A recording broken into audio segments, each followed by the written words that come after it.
Bismillahirrahmanirrahim. Assalamualaikum warahmatullahi wabarakatuh. Selamat pagi dan salam sejahtera untuk kita semua. Baik, saya Andi Rosman N, peserta Latsar CPNS Kemendikbudristek tahun 2022 bekerjasama dengan LAN RI dan BPSDM Provinsi Sulawesi Barat. Di kesempatan video kali ini, saya akan menyajikan sebuah infografis terkait dengan core value kolaboratif. Ada 3 hal yang akan kita coba paparkan di situ, yaitu pertama tentang kolaboratif pemerintahan, kemudian yang kedua adalah wall of government, kemudian yang ketiga perilaku kolaboratif di dalam konteks pemerintahan. Ini infografis yang sudah saya buat di Canva seperti ini. Mari kita lihat uraiannya satu persatu.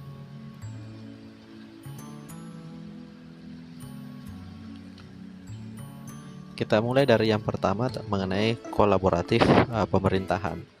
Menurut Irawan pada tahun 2007 mengemukakan bahwa yang dimaksud dengan kolaboratif pemerintahan itu adalah proses pelibatan norma bersama dan adanya interaksi saling menguntungkan antar aktor governance. Ya, jadi kata kuncinya adalah ada proses interaksi di situ dan harus saling menguntungkan.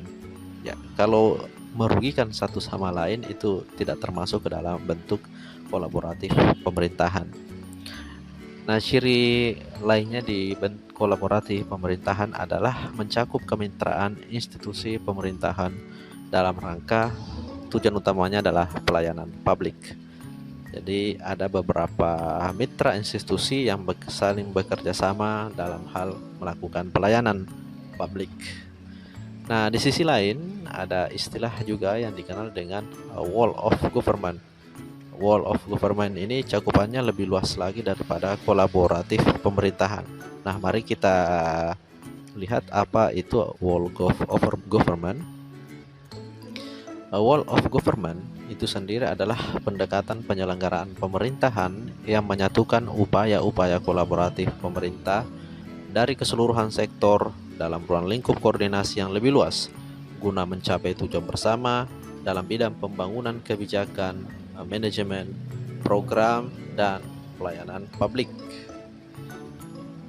WOG atau Wall of Government sendiri dikenal sebagai pendekatan intergerensi, ya, yaitu pendekatan yang melibatkan sejumlah kelembagaan yang terkait dengan urusan-urusan relevan. Jadi seperti sistem satu pintu, ya. Jadi dari satu pelayanannya di situ kita bisa mengurus berbagai macam hal yang saling terkait satu sama lain. Itu yang disebut sebagai wall of government. Nah, kemudian keuntungan daripada WOG sendiri adalah outcome focus. Ya, pertama adalah outcome focus, berfokus kepada outcome yang tidak dapat dicapai oleh KL sektoral secara masing-masing. Ya, kalau tanpa WOG nanti dia tidak bisa tercapai. Nah, ketika kita ada kerjasama antar lembaga dalam wall of government, nah outcome-nya bisa tercapai.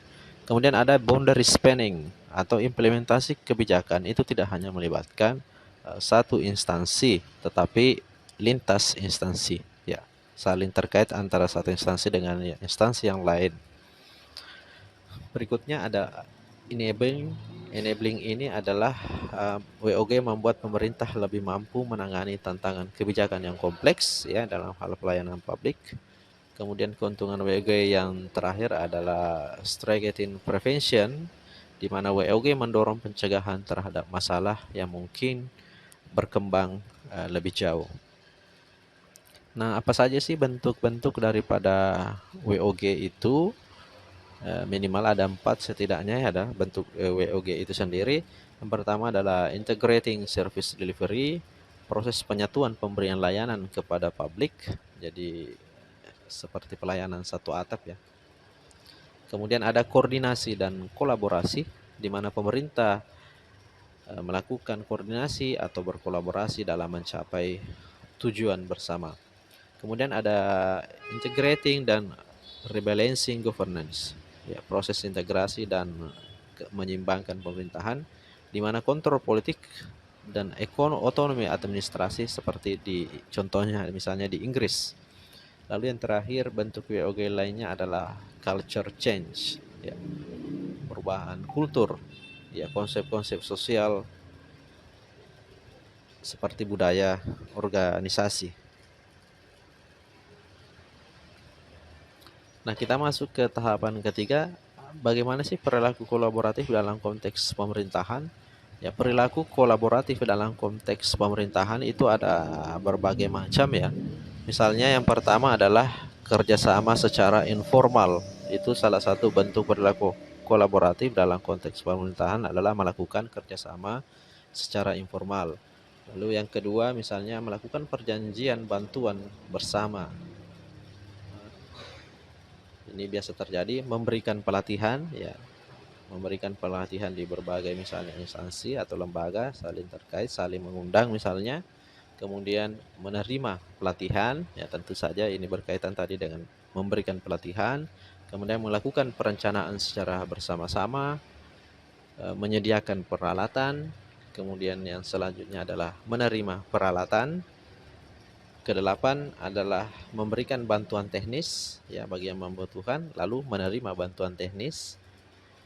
Kemudian 10 memberikan pengelolaan hibah, dan yang terakhir adalah menerima pengelolaan hibah. Jadi kata kunci di sini perilaku kolaboratif dalam konteks pemerintahan, ada yang diberi perlakuan dan ada yang menerima perlakuan antar satu lembaga pemerintahan dengan satu tujuan tadi, yaitu untuk memaksimalkan pelayanan publik. Ya, itulah infografis untuk kolaboratif tadi yang terdiri dari 3 bagian. Yang pertama adalah kolaboratif pemerintahan, kemudian yang kedua adalah Whole of Government atau WOG, dan yang ketiga adalah perilaku kolaboratif di dalam konteks pemerintahan. Demikian presentasi dari saya.